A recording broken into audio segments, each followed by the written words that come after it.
राधे राधे। जय श्री कृष्णा। आज मैं श्रीमद् भागवत गीता का अध्याय नंबर 2 का जो बचा हुआ भाग है वो पढ़ रहा हूँ। इसके अंदर बताया गया है मोह के जो मोह होता है, मोह उत्पन्न होता है, उसके बारे में बताया गया है। अभी हम आगे की तरफ बढ़ते हैं।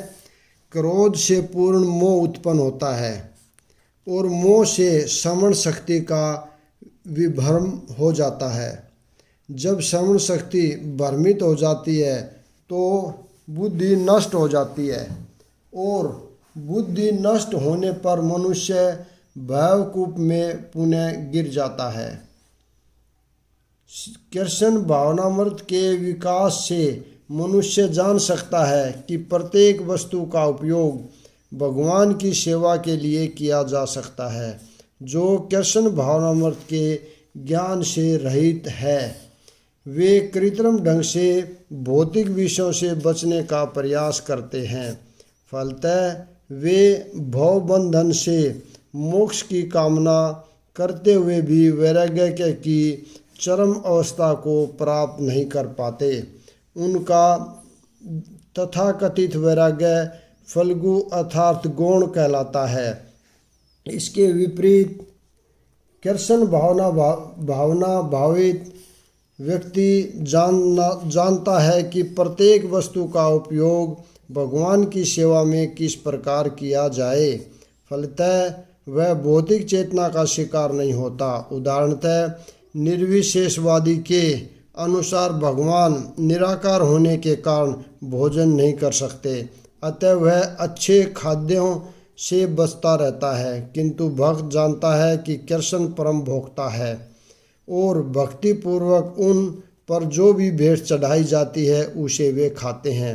अतः भगवान को अच्छा भोजन चढ़ाने के बाद भक्त प्रसाद ग्रहण करता है। इस प्रकार हर वस्तु प्राणवान हो जाती है और अधपतन का कोई संकट नहीं रहता। भक्त कृष्ण भावनामृत में रहकर प्रसाद ग्रहण करता है, जबकि अभक्त इसे पदार्थ के रूप में तिरस्कार कर देता है। अतः निर्विशेषवादी अपने कृत्रिम त्याग के कारण जीवन को भोग नहीं पाता और यही कारण है कि मन के थोड़े से विचलित से वह भवकूप में पुनः आ गिरता है। कहा जाता है कि मुक्ति के स्तर तक पहुंच जाने पर भी ऐसा जीव नीचे गिर जाता है क्योंकि उसे भक्ति का कोई आश्रय नहीं मिलता। किंतु समस्त राग तथा द्वेष से मुक्त एवं अपनी इंद्रियों को संयम द्वारा वश में करने में समर्थ व्यक्ति भगवान की पूर्ण कृपा प्राप्त कर सकता है। यह पहले ही बताया जा चुका है कि कृत्रिम विधि से इंद्रियों पर बाह्य रूप से नियंत्रित किया जा सकता है, किंतु जब तक इंद्रियां भगवान की दिव्य सेवा में नहीं लगाई जाती तब तक नीचे गिरने की संभावना बनी रहती है। यद्यपि पूर्णतः कृष्ण भावना भावित व्यक्ति ऊपर से विषय स्तर पर क्यों न दिखे, किंतु कृष्ण भावना भावित होने से वह विषय कर्मों में आसक्त नहीं होता। उसका एकमात्र उद्देश्य तो कृष्ण को प्रसन्न करना रहता है, अन्य कुछ नहीं। अतः वह समस्त आसक्ति तथा विरक्ति से मुक्त होता है। कृष्ण की इच्छा होने पर भक्त सामान्यतः अवांछित कार्य भी कर सकता है, किंतु यदि कृष्ण की इच्छा नहीं है तो वह उस कार्य को भी नहीं करेगा जिसे वह सामान्य रूप से अपने लिए करता हो। अतः कर्म करना या न करना उसके वश में रहता है, क्योंकि वह केवल कृष्ण के निर्देश के अनुसार ही कार्य करता है। यही चेतना भगवान की अद्वितीय कृपा है, जिसकी प्राप्ति भक्त को इंद्रियों में आसक्त होते हुए भी हो सकती हैं। इस प्रकार से कृष्ण भावनामृत में तुष्ट व्यक्ति के लिए संसार के तीनों ताप नष्ट हो जाते हैं और ऐसी तुष्ट चेतना होने पर उसकी बुद्धि शीघ्र ही शिथिल हो जाती है। जो कृष्ण भावनामृत में परमेश्वर से संबंधित नहीं है, उसकी न तो बुद्धि दिव्य होती है और न ही मन शिथिल होता है, जिसके बिना शांति की कोई संभावना नहीं है। शांति के बिना सुख हो भी कैसे सकता है। कृष्ण भावनामृत हुए बिना शांति की कोई संभावना नहीं हो सकती। अतः 5वें अध्याय में इसकी पुष्टि की गई है कि जब मनुष्य यह समझ लेता है कि कृष्ण ही यज्ञ तथा तपस्या के उत्तम फलों के एकमात्र भोक्ता हैं और समस्त ब्रह्मांड के स्वामी हैं तथा वे समस्त जीवों के असली मित्र हैं, तभी उसे वास्तविक शांति मिल सकती है। अतः यदि कोई कृष्ण भावना भावित नहीं है तो उसके मन का कोई अंतिम लक्ष्य नहीं हो सकता। मन की चंचलता का एकमात्र कारण अंतिम लक्ष्य का अभाव है। जब मनुष्य को यह पता चल जाता है कि कृष्ण ही भोक्ता है, स्वामी तथा उस सब के मित्र हैं, तो शिथिल चित्त होकर शांति का अनुभव किया जा सकता है। अतएव जो कृष्ण से संबंध न रखकर कार्य में लगा रहता है वह निश्चय ही सदा दुखी और अशांत रहेगा, भले ही वह जीवन में शांति तथा आध्यात्मिक उन्नति का कितना ही दिखावा क्यों न करे। कृष्ण भावनामृत स्वयं प्रकट होने वाली शांतिमयी अवस्था है, जिसकी प्राप्ति कृष्ण के संबंध से ही हो सकती है।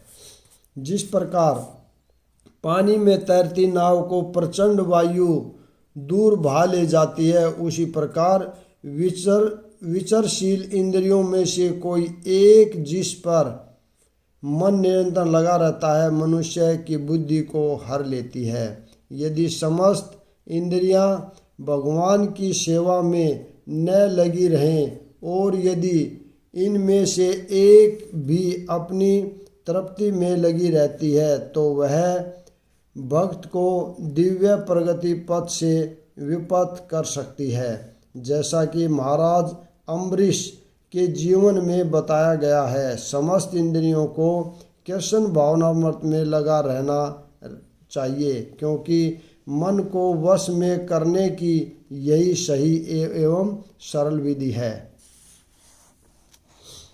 अतः हे महाबाहु, जिस पुरुष की इंद्रियां अपने अपने विषयों से सब प्रकार से विरत होकर उसके वश में है, उसी की बुद्धि निसंदेह शिथिल है।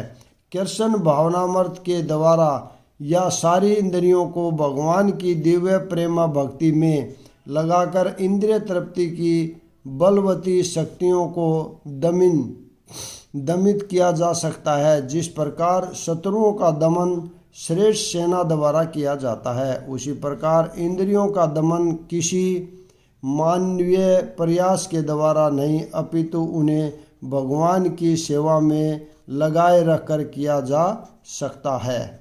जो व्यक्ति यह हृदय गम कर लेता है कि कृष्ण भावनामृत के द्वारा बुद्धि शिथिल होती है और इस कला का अभ्यास प्रामाणिक गुरु के पथ प्रदर्शन में करता है, वह साधक अथवा मोक्ष का अधिकारी कहलाता है। जो सब जीवों के लिए रात्रि है वह आत्म संयमी के जागने का समय है, और जो समस्त जीवों के जागने का समय है वह आत्म निरीक्षण मुनि के लिए रात्रि है। बुद्धिमान मनुष्यों की दो श्रेणियां हैं। एक श्रेणी में के मनुष्य इंद्रिय तृप्ति के लिए भौतिक कार्य करने में निपुण होते हैं, और दूसरी श्रेणी के मनुष्य आत्म निरीक्षण है, जो आत्म साक्षात्कार के अनुशीलन के लिए जागते हैं। विचारवान पुरुषों या आत्म निरीक्षण मुनि के कार्य भौतिकता में लीन पुरुषों के लिए रात्रि के समान है। भौतिकवादी व्यक्ति ऐसी रात्रि में अनभिन्नता के कारण आत्म साक्षात्कार के प्रति सोए रहते हैं। आत्म निरीक्षक मुनि भौतिकवादी पुरुषों की रात्रि में जागे रहते हैं। मुनि को आध्यात्मिक अनुशीलता की क्रमिक उन्नति में दिव्य आनंद का अनुभव होता है, किंतु भौतिकवादी कार्यों में लगा व्यक्ति आत्म साक्षात्कार के प्रति सोया रहकर अनेक प्रकार के इंद्रिय सुखों का स्वप्न देखता है और उसी सुप्तावस्था में कभी सुख तो कभी दुख का अनुभव करता है। आत्मनिरीक्षण व्यक्ति भौतिक सुख तथा दुख के प्रति अन्य मनस्क रहता है। वह भौतिक धातों से अविचलित रहकर आत्म साक्षात्कार के कार्यों में लगा रहता है। जो पुरुष समुद्र में निरंतर प्रवेश करती रहने वाली नदियों के समान इच्छाओं के निरंतर प्रवाह से विचलित नहीं होता और जो सदैव स्थिर रहता है, वही शांति प्राप्त कर सकता है। वह नहीं जो ऐसी इच्छाओं को तुष्ट करने की चेष्टा करता हो। यद्यपि विशाल सागर में सदैव जल रहता है, किंतु वर्षा ऋतु में विशेषता यह अधिकाधिक जल में से भरता जाता है, तो भी सागर उतने पर ही स्थिर रहता है। न तो वह विक्षुब्ध होता है और न तट की सीमा का उल्लंघन करता है।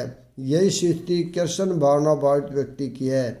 जब तक मनुष्य शरीर है, तब तक इंद्रिय तृप्ति के लिए शरीर की मांगें बनी रहेंगी, किंतु भक्त अपनी पूर्णता के कारण ऐसी इच्छाओं से विचलित नहीं होता। कृष्ण भावना भावित व्यक्ति को किसी वस्तु की आवश्यकता नहीं होती, क्योंकि भगवान उसकी सारी आवश्यकताएं पूरी करते रहते हैं। अतः वह सागर के तुल्य होता है, अपने में सदैव पूर्ण। सागर में गिरने वाली नदियों के समान इच्छाएं उसके पास आ सकती हैं, किंतु वह अपने कार्य में निरंतर कार्य में स्थिर रहता है और इंद्रिय तृप्ति की इच्छाओं से रंच भर भी विचलित नहीं होता। कृष्ण भावनावाद व्यक्ति का यही प्रमाण है। इच्छाओं के होते हुए भी वह कभी इंद्रिय तृप्ति के लिए उन्मुख नहीं होता, चूँकि वह भगवान की दिव्य प्रेमा भक्ति में तुष्ट रहता है। अतः वह समुद्र की भांति स्थिर रहकर पूर्ण शांति का आनंद उठा सकता है। किंतु दूसरे लोग जो मुक्ति की सीमा तक इच्छाओं की पूर्ति करना चाहते हैं, फिर भौतिक सफलताओं क्या कहना, उन्हें कभी शांति नहीं मिल पाती। कर्मी, मुमुक्षु तथा वे योगी सिद्धि के कामी हैं, ये सभी अपूर्ण इच्छाओं के कारण दुखी रहते हैं, किंतु कृष्ण भावना भावित पुरुष भक्त सेवा में सुखी रहता है और उसकी कोई इच्छा नहीं होती। वस्तुतः वह तो यथाकथित भवबंधन से मोक्ष की भी कामना नहीं करता। कृष्ण के भक्तों की कोई भौतिक इच्छा नहीं रहती, इसलिए वे पूर्ण शांत रहते हैं। जिस व्यक्ति ने इंद्रिय तृप्ति की समस्त इच्छाओं का परित्याग कर दिया है, वो जो इच्छाओं से रहित रहता है और जिसने सारी ममता त्याग दी है तथा अहंकार से रहित है, वही वास्तविक शांति को प्राप्त कर सकता है। निष्प्रय होने का अर्थ है इंद्रिय तृप्ति के लिए कुछ भी इच्छा न करना। दूसरे शब्दों में कृष्ण भावना भावित होने की इच्छा वास्तव में इच्छा शून्यता या निष्प्रयता है। इस शरीर को मिथ्या ही आत्मा माने बिना तथा संसार को किसी वस्तु में कल्पित स्वामित्व रखे बिना श्री कृष्ण के नित्य दास के रूप में अपनी यथार्थ स्थिति को जान लेना कृष्ण भावनामर्थ की सिद्ध अवस्था है। जो इस सिद्ध अवस्था में स्थित है, वह जानता है कि श्री कृष्ण ही प्रत्येक वस्तु के स्वामी हैं। अतः प्रत्येक वस्तु का उपयोग उनकी तुष्टि के लिए किया जाना चाहिए। अर्जुन आत्म तुष्टि के लिए युद्ध नहीं करना चाहता था, किंतु जब वह पूर्ण रूप से कृष्ण भावनामर्थ हो गया तो उसने युद्ध किया, क्योंकि कृष्ण चाहते थे कि वह युद्ध करे उसे अपने लिए युद्ध करने की कोई इच्छा न थी, किंतु वही अर्जुन कृष्ण के लिए अपनी शक्ति भर लड़ा। वास्तविक इच्छा शून्यता कृष्ण तुष्टि के लिए इच्छा है। यह इच्छाओं को नष्ट करने का कोई कृत्रिम प्रयास नहीं है। जीव कभी भी इच्छा शून्य या इंद्रिय शून्य नहीं हो सकता, किंतु उसे अपनी इच्छाओं की गुणवत्ता बदलनी होती है। भौतिक दृष्टि से इच्छा शून्य व्यक्ति जानता है कि प्रत्येक वस्तु कृष्ण की है, अतः वह किसी वस्तु पर अपना स्वामित्व घोषित नहीं करता। यह दिव्य ज्ञान आत्म साक्षात्कार पर आधारित है, अर्थात इस ज्ञान पर कि प्रत्येक जीव कृष्ण का अंश स्वरूप है और जीव की शाश्वत स्थिति कभी न तो कृष्ण के तुल्य होती है और न उसे बढ़कर। इस प्रकार कृष्ण भावनामृत का यह ज्ञान ही वास्तविक शांति का मूल सिद्धांत है। यह आध्यात्मिक तथा ऐश्वर्य जीवन का पथ है, जिसे प्राप्त करके मनुष्य मोहित नहीं होता। यदि कोई जीवन के अंतिम समय में भी इस तरह स्थित हो तो वह भगवत धाम में प्रवेश कर सकता है। मनुष्य कृष्ण भावनामृत या दिव्य जीवन को एक क्षण में प्राप्त कर सकता है और हो सकता है कि उसे लाखों जन्मों के बाद भी न प्राप्त हो। यह तो सत्य को समझने और स्वीकार करने की बात है। खटवांग महाराज ने अपनी मृत्यु के कुछ मिनट पहले कृष्ण के शरणागत होकर ऐसी जीवन अवस्था प्राप्त कर ली। निर्वाह का अर्थ है भौतिकवादी जीवन शैली का अंत। बौद्ध दर्शन के अनुसार इस भौतिक जीवन के पूरा होने पर केवल शून्य शेष रहता है, किंतु भगवत गीता की शिक्षा इससे भिन्न है। वास्तविक जीवन का शुभारंभ इस भौतिक जीवन के पूरा होने पर होता है। स्थूल भौतिकवादी के लिए यह जानना पर्याप्त होगा कि इस भौतिक जीवन का अंत निश्चित है, किंतु आध्यात्मिक दृष्टि से उन्नत व्यक्तियों के लिए इस जीवन के बाद अन्य जीवन प्रारंभ होता है। इस जीवन का अंत होने के पूर्व यदि कोई कृष्ण भावनामृत हो जाए तो उसे तुरंत ब्रह्मा निर्वाह अवस्था प्राप्त हो जाती है। भगवत धाम तथा भगवत भक्ति के बीच कोई अंतर नहीं है, चूँकि दोनों चरम पद हैं। अतः भगवान की दिव्य प्रेमा भक्ति में व्यस्त रहने का अर्थ है भगवत धाम को प्राप्त करना। भौतिक जगत में इंद्रिय तृप्ति विषय कार्य होते हैं और आध्यात्मिक जगत में कृष्ण भावनामृत विषयक है। इसी जीवन में ही कृष्ण भावनामृत की प्राप्ति तत्काल ब्रह्मा प्राप्ति जैसी है, और जो कृष्ण भावनामृत में स्थित होता है वह निश्चित रूप से पहले ही भगवत धाम में प्रवेश कर चुका होता है। ब्रह्मा और भौतिक पदार्थ एक दूसरे से सर्वथा विपरीत हैं, अतः ब्रह्माही स्थिति का अर्थ है भौतिक कार्यों के पद पर न होना। भगवत गीता में भगवत भक्ति को मुक्त अवस्था माना गया है, अतः ब्रह्माही स्थिति भौतिक बंधन से मुक्ति है। श्रील भक्ति विनोद ठाकुर ने भगवत गीता के इस द्वितीय अध्याय को संपूर्ण ग्रंथ के प्रतिपाद विषय के रूप में संक्षिप्त किया है। भगवत गीता के प्रतिपाद्य है कर्मयोग, ज्ञान योग तथा भक्ति योग। इस द्वितीय अध्याय में कर्मयोग तथा ज्ञान योग की स्पष्ट व्याख्या हुई है एवं भक्ति योग की भी झांकी दे दी गई है। इस प्रकार श्रीमद्भगवद्गीता के द्वितीय अध्याय गीता का सार का भक्ति वेदांत तात्पर्य पूर्ण हुआ। यहाँ पर अध्याय नंबर 2 समाप्त होता है। कल हम पढ़ेंगे अध्याय नंबर 3। राधे राधे, जय श्री कृष्णा।